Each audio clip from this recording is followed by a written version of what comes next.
آقا میرے اوپر بات ختم ہونی ہے، اگر میرے اوپر کی بات ختم گئے تو گوار ہے نا کہ میں نے بھی معاف کیا، آپ بھی معاف فرما دیں، اور رب کے حضور بھی آپ دعا کیجئے میرے پتر کو اللہ بھی معاف فرما دے۔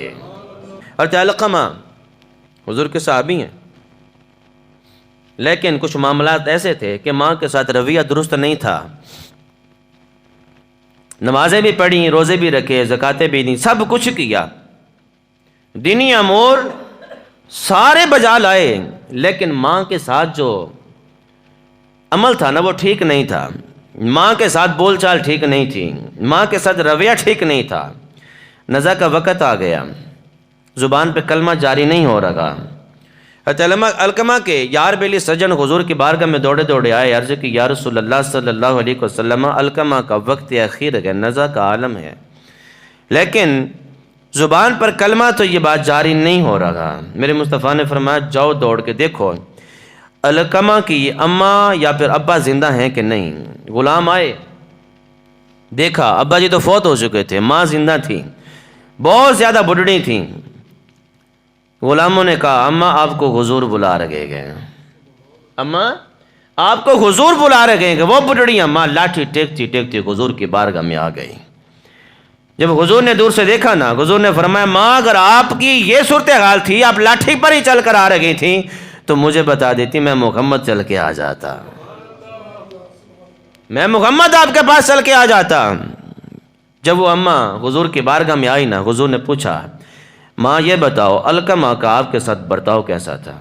ماں بولنے لگی یا رسول اللہ صلی اللہ علیہ وسلم، یہ نمازیں بھی پڑھتا تھا، روزے بھی رکھتا تھا، دینی امور سارے بجا لاتا تھا، لیکن اگر آپ میرے حوالے سے پوچھتے ہیں تو میرے ساتھ اس کا رویہ بڑا خطرناک تھا، اس نے مجھے بڑے دکھ دیے، بڑی تکلیفیں دیں، ایسے ایسے جملے بولے کہ میرا سینہ چھلی ہو چکا ہے، بہت تکلیف دی مجھے۔ سرکار نے فرمایا اماں اس کو معاف کر دے، ماں اس کو معاف کر دے۔ اب ماں کی آنکھوں سے آنسو جھلک پڑے، کہنے لگی یا رسول اللہ اس کو معاف کروں، اس نے پوری زندگی مجھے دکھ دیے، تکلیفیں دیں، میں اسے معاف کروں جس نے میرا سینہ اس نے چھلی کر دیا؟ آقا میرا دل نہیں کرتا کہ میں اس کو معاف کروں۔ میرے مصطفیٰ نے فرمایا غلاموں اس طرح کرو کہ لکڑیاں اکٹھی کرو۔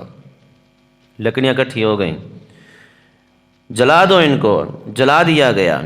میرے مصطفیٰ نے فرمایا غلاموں اس کو اٹھاؤ اور آگ میں ڈال دو۔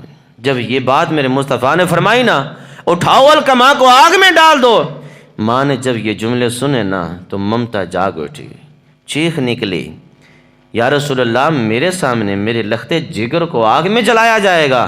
جی اماں اگر معاف نہیں کرو گی تو پھر اس کو جلا دیا جائے گا، معاف نہیں کرو گی تو اس کو جلا دیا جائے گا۔ آقا میرے اوپر بات ختم ہونی ہے، اگر میرے اوپر کی بات ختم گئے تو گوار ہے نا کہ میں نے بھی معاف کیا، آپ بھی معاف فرما دیں، اور رب کے حضور بھی آپ دعا کیجئے میرے پتر کو اللہ بھی معاف فرما دے، میرے بیٹے کو اللہ بھی معاف فرما دے۔ جب اتنے جملے کہے نا ماں نے تو صحابہ کرام فرماتے ہیں کہ جب ماں نے کہا نا کہ یا رسول اللہ میں نے اپنے پتر کو معاف کیا، آپ بھی معاف فرما دیں، رب سے بھی دعا کریں رب بھی معاف فرما دے۔ صحابہ فرماتے ہیں ہم نے دیکھا کہ علقمہ کی زبان پہ کلمہ طیبہ جاری ہو گیا تھا۔